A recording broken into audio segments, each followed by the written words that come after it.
안녕하세요. 백수이창 이백수입니다. 세계를 누비는 해외 동포 애국방송 백수이창은 오늘 귀한 분을 모셨습니다. 초대해 주신 손님은 지난 반세기 동안 미국 워싱턴에서 조국 대한민국의 평화 통일과 대한민국의 자유민주주의 수호 체제를 위해서 애국 활동을 하셨던 김영훈 원로 목사님입니다. 목사님 반갑습니다. 아유, 반갑습니다. 안녕하세요. 예. 목사님 언제 오셨습니까, 한국에? 어제 왔습니다. 예. 근데 뭐 피곤하지도 않고 아직 건강이 좋으신 것 하나님이 같습니다. 도우셔서. 예. 요번에 한국은 몇 년 만에 오셨습니까? 이번에는 뭐 한 2년 예. 만에 왔습니다. 2년 전에는 우리 모친상을 다녀서 잠깐 왔다 갔고 이번에 왔습니다. 예. 저도 브라질에서 얼마 전에 왔는데 지금 현재 우리 조국 대한민국이 정변 일어난 상태인데 이거 뭐 배달 민족인지 배다른 민족이 될는지 정말 참 안담합니다. 예. 미국에 계시면서 우리 조국 대한민국의 오늘날의 정세를 어떻게 보시고 계셨습니까? 예. 자유민주주의 혹은 평화통일 뭐 이런 문제를 가지고 여러 가지로 생각도 하고 또 활동도 하고 그렇게 지냅니다만은 한국이라고 하는 나라는 한반도의 절반이 대한민국이고 예.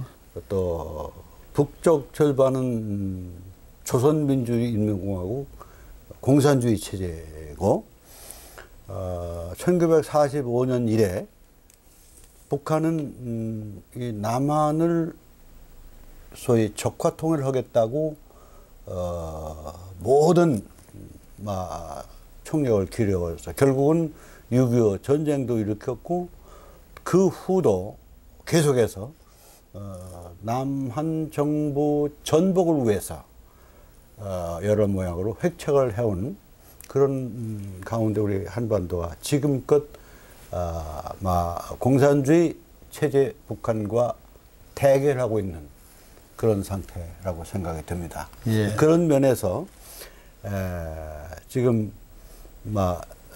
정변이 일어날 정도로 문제가 된다 이렇게 말씀하셨는데 사실 박근혜 대통령이 탄핵을 받고 촛불 세력이 나타났고 또 그 세를 업은 그룹들이 새로운 정치 체제를 만들어 보겠다고 이런저런 활동을 하고 있다고 한다면 이미 이것은 정변이라고 저는 이렇게 생각이 듭니다. 예.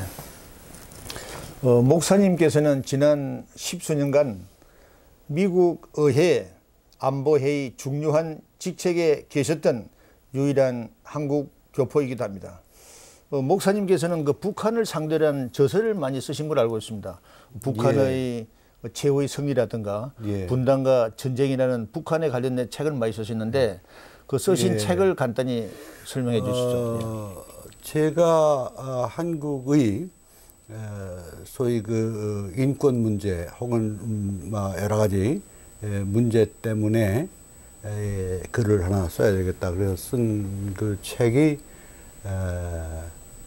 국민의 웃음소리라 그런 제목입니다. 원래는 좀 다른 이름이었지만 여기서 좀 제재를 하고 그래서 국민의 웃음소리라 이렇게 썼는데 그 서문을 우리 돌아가신 김영삼 대통령께서 그 책에 서문을 쓰시고 그랬는데 그 책이 전두환 대통령 시절에 판매 금지가 돼서 나가지 못하고 그러고 있었습니다만은 그때는 너무 그런 민중신학이라고 하는 것이 나타난 바람에 그 민중이라는 말만 들으면 모두 이게 아주 너브스해가지고 그래서 신경질적이어서 아마 그러지 않았을까 그렇게 생각합니다만 그런 말은 인권에 관한 그런 에세이 같은 책을 하나 썼고 그 다음에는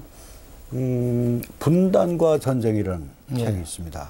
이제 한반도가 어떻게 분단이 됐고 또 어떻게 전쟁을 치렀는가 그 진실을 그러니까 주로 어떤 분이 아마 민관식 씨가 이제 문교부 장관하셨던 민관식 씨 말이죠. 그 양반이 그 서문을 썼는데 그 양반이 이제 발로 쓴 글이다 이런 말씀인데 그 무슨 말이냐면 이제 그거를 쓰기 위해서 모스크바, 카자흐스탄, 루마니아, 물론 중국, 심지어 브라질 가서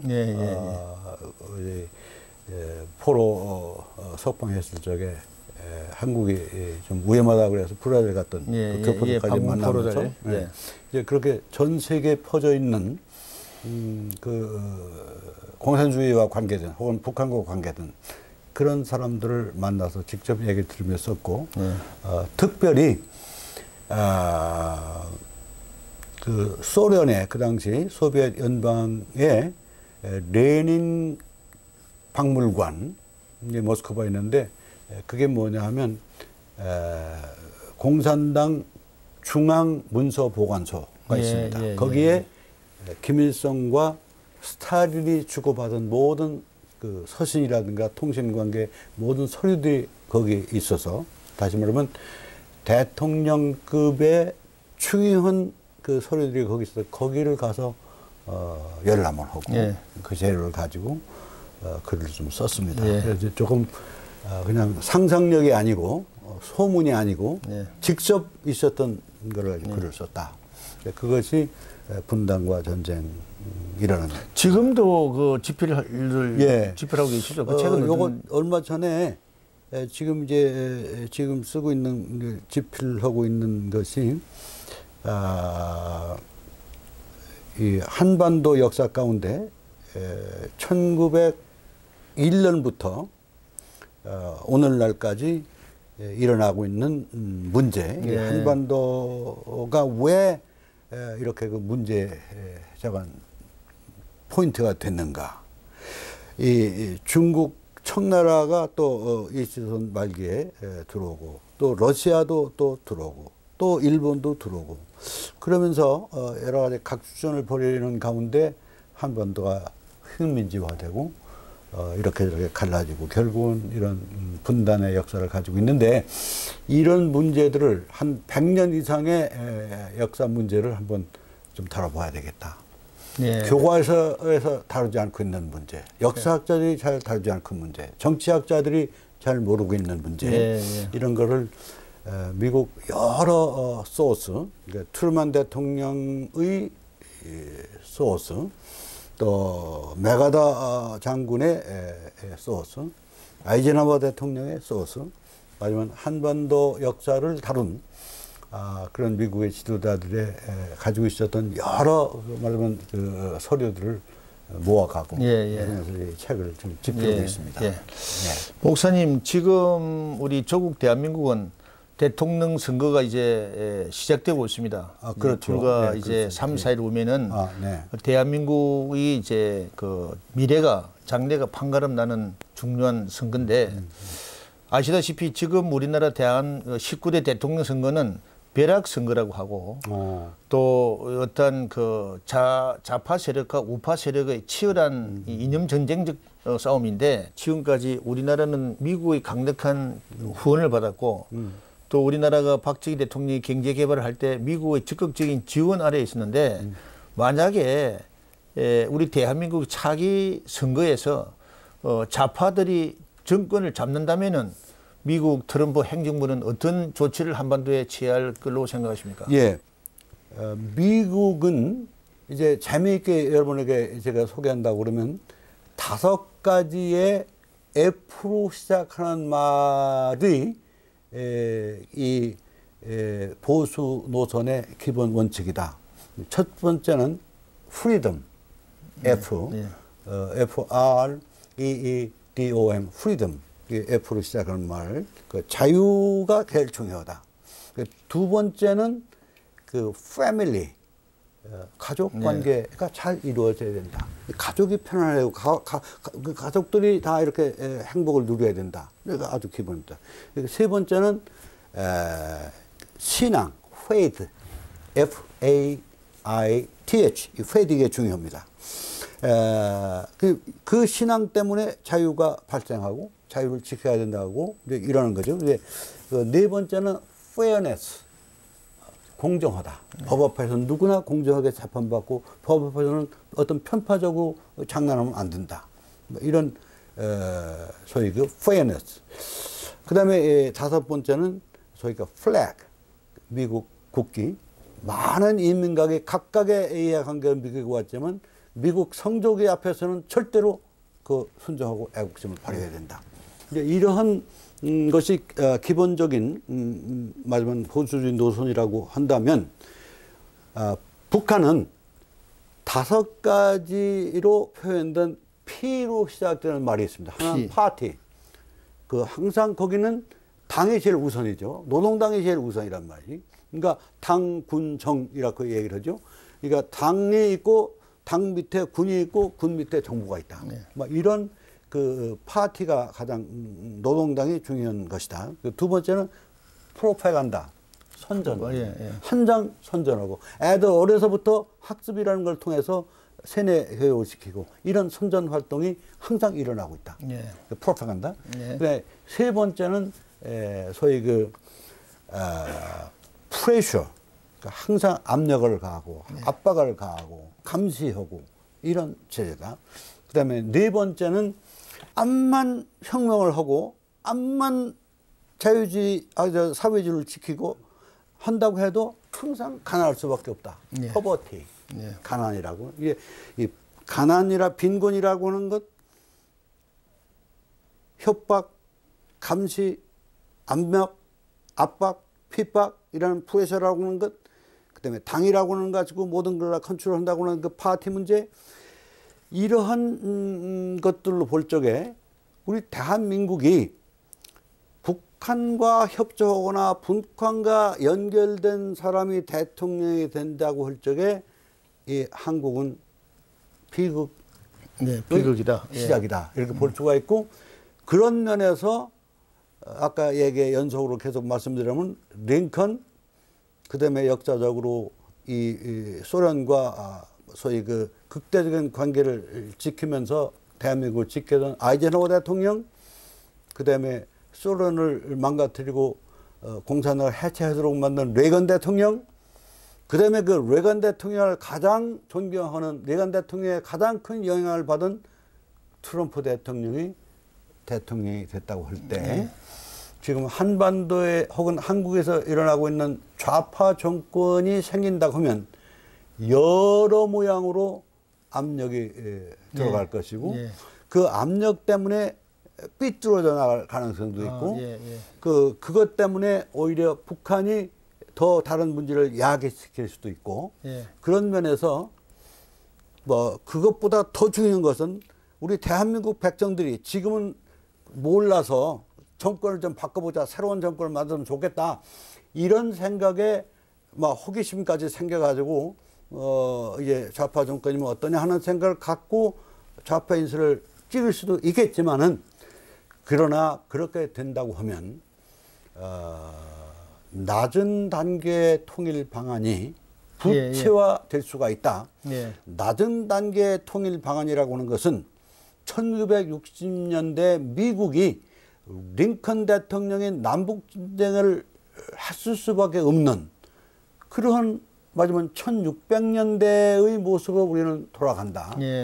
그 1860년대에 링컨 대통령이 미국의 큰 대륙이 북과 남으로 갈려져서 전쟁을 하고 수많은 사람들이 이제 죽고 했다고 한다면, 그 이유가 정치학적으로 컨페데레이션, 번역은 다 연방제입니다만은 컨페데레이션, 다시 말하면 버지니아주는 버지니아 도대로 이제 그 주지사가 대통령 같은 역할을 하고, 집회가 다 버지니아 집회를 만들고, 조지아는 조지아 집회를 만들고, 메릴랜드, 그 많은 주들이 모두가 다 자기들 자치 정권을 가지고 있었다. 딱 하나, 외교권만 없었어요. 그러니까 중앙정부에서 미국을 대표해서, 유나이티드 스테이트 오브 아메리카라고는 미국을 대표해서 외국의 그 소위 외교권을 갖지만, 물론 군대과도 다 이런 모여서 한다고 하더라도 각 주마다 군대를 가지고 있고, 이제 그 군대들이 모여서 싸움을 했던 거거든요. 이렇게 이 미국이라고는 역사 속에서 이 컨페데레이션이라고는 연방제 때문에 남북전쟁을 치룬 역사 후에 링컨 대통령은 이거 컨페데레이션 갖고는 안 되겠다. 진짜 페데레이션을 해야 되겠다. 예, 그래서 오늘날 연방제를 만듭니다. 예. 구소련이 15개 주변 공화국, 무슨 뭐 우크라이나라든가 카자흐스탄이라든가 우즈베키스탄이라든가 키르기스탄이라 하는 이런 나라들을 하나의 연방으로 만든 것은 바로 아까 얘기한 1860년대의 미국의 컨페데레이션과 같은 예. 거였다. 그것을 갖다가 고려 연방제를 만든 사람이 김일성이었다. 예. 그거를 지금 그 고려 연방제는 좀 이게 좀 문제가 있는 것 같으니 이거를 고려 연방제로 하지 말고 낮은 단계의 통일 방안이라고 하자 해서 김대중 대통령이 김정일하고 사인한 거죠. 이제 그리고 선샤인 팔리시 햇볕 정책을 통해서 노무현 정권도 그걸 했다 할 적에 그 10여 년 동안에 우리 남한 혹은 한국에는 엄청난 변화가 생긴 겁니다. 다시 말하면 오랫동안 남노당 이후 오랫동안 이 한국에 맞으면 그 숨어 지내던 좌파 그룹이 맞으면 그 지하 그룹이 지상 그룹으로 올라왔고 소위 그 비합적 그룹이 합법 그룹으로 바뀌어졌고 그 역사 10년 동안 역사에서 그 한국은 거의 다 어떠한 구석구석마다 어떠한 직종마다 어떠한 문제든지 다 해결할 수 있는 그런 조직이 만들어져 있다. 그런 면에서 공산당들이 제일 중요하게 하는 것이 조직과 연대란 말이죠. 한 사람이 있어도 이건 세포 조직이고 두 사람 모이면 더 큰 세포 조직이고 그 세포 조직들이 모여서 연대의식을 가지고 일을 한다. 이 우파 조직들은 그런 걸 못합니다. 그런 걸 못하고 혼자 잘났다고 그런 사람도 많고 그런데 그 좌파 그룹들은 그런 것이 기본적으로 맞은 훈련이 잘 되어 있고 또 나름대로의 학습을 통해서 마크스 레닌주의를 선호하면서 공산주의 혹은 사회주의 사회를 이루겠다고 하는 것이 그 북한과 연계된 그룹이라고 할 적에 이건 굉장히 참 문제가 되는 것이다. 그러니까 만약에 이번에 좌파 정권이 들었으면은 굉장한 문제가 나온다 그런 아주 말씀이고. 심각한 문제가 생기는데 한 가지만 더 제가 언급한다고 그러면 이 트럼프 정권이 과거에 북한한테 한 30년 동안 속아왔는데 30년 동안 무슨 뭐 회의를 한다 여러 모양의 뭐 돈도 대주고 한국도 돈도 대주고 이러면서 북한을 어떻게든지 개방시켜 보려고 애를 썼지만 하나도 된 것도 없고 오히려 더 세계적으로 고립화되어 가고 있고 또 그 과정 속에서 원자탄이나 하고 수탄까지 만들었다고 하는 이 판국에서는 소위 그 미국이 더 이상 북한에게 속지 않겠다. 근데 목사님 그런 거는 익히 이번에도 대한민국 국민들은 어떤 미국의 강력한 액션을 사실 바랬거든요. 그래서 뭐 북침설도 나오고 그 시기까지 나오고 그러는데 이제 선거가 임박하고 상당히 아직까지도 이렇게 미국이 움직이지 않는 트럼프 대통령의 성격상 움직이지 않고 그냥 이 방관하는 듯한 그 태도. 그러니까 그 첫 번째 단계에서 기초 단계로서 맞으면 북한을 제일 효과적으로 조정할 수 있다고 하는 그룹이 시진핑 그룹이니까 중국이니까 그 북한과 중국을 순치의 관계라고 그러죠.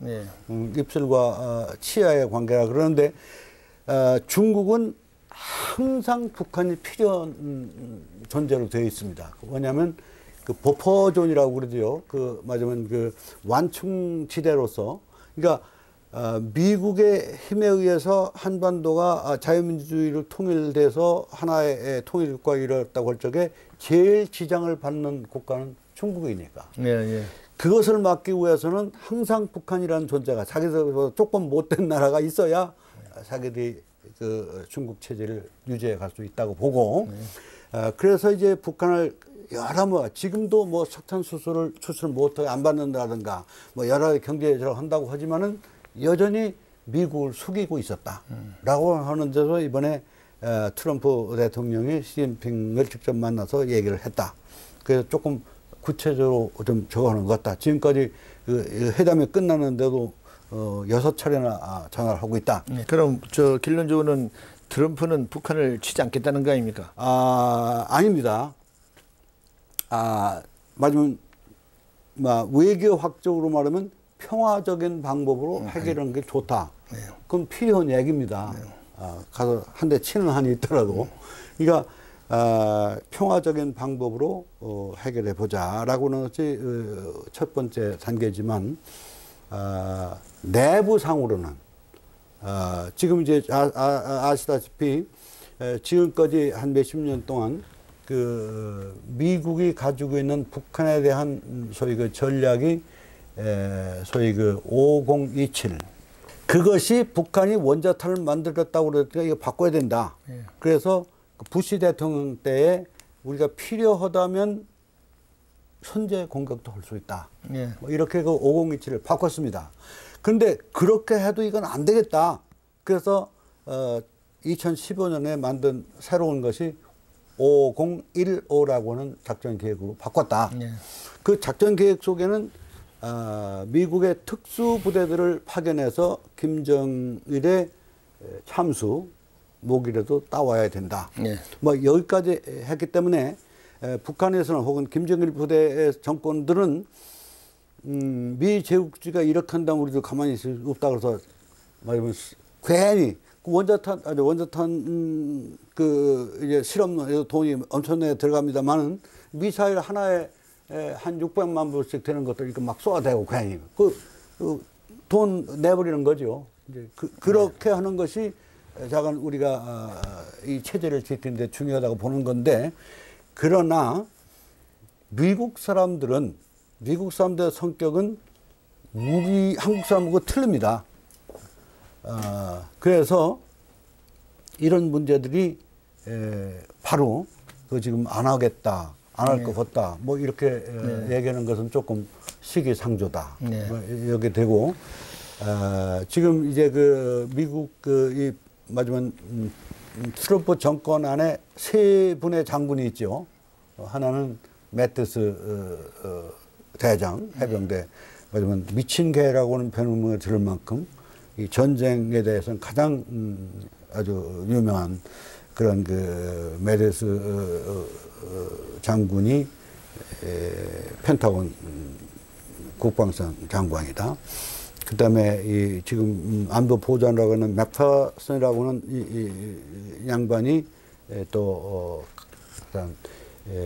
소련과 이란과 북한을 제일 잘 아는 그런 말하면 장군으로서 우리가 북한 내외, 그러니까 여기서 북한을 쳐들어가는 것보다도 북한 내에서 전쟁을 수행할 적에 어떻게 해야 좋은지 그거 연구해야 된다. 뭐 그런 아주 중요한 얘기를 했습니다만, 또 지금 켈리 대장, 소위 그 국토안보부 장관, 이런 사람들이 말하면 그 매파로서 거기 들어가서 지금 이 트럼프 정권의 중요한 인사들로 구성이 돼서 미국의 기본 노선인 힘을 통해서 평화를 지킨다.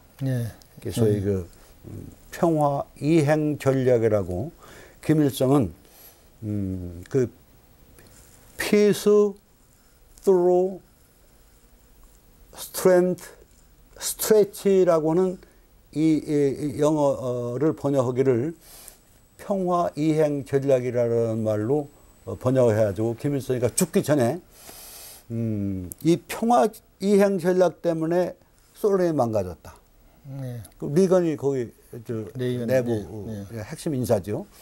그러니까 제가 바로 그것을 만들어서 수행한 그룹이 그 아메리칸 세큐리티 카운슬, 오해를 하는 분들 더 있어서 제가 잠깐 해명한다 그러면, 백악관 안에 있는 것은 내셔널 세큐리티 카운슬, NSC, 의회 안에 있는 것은 American Security Council.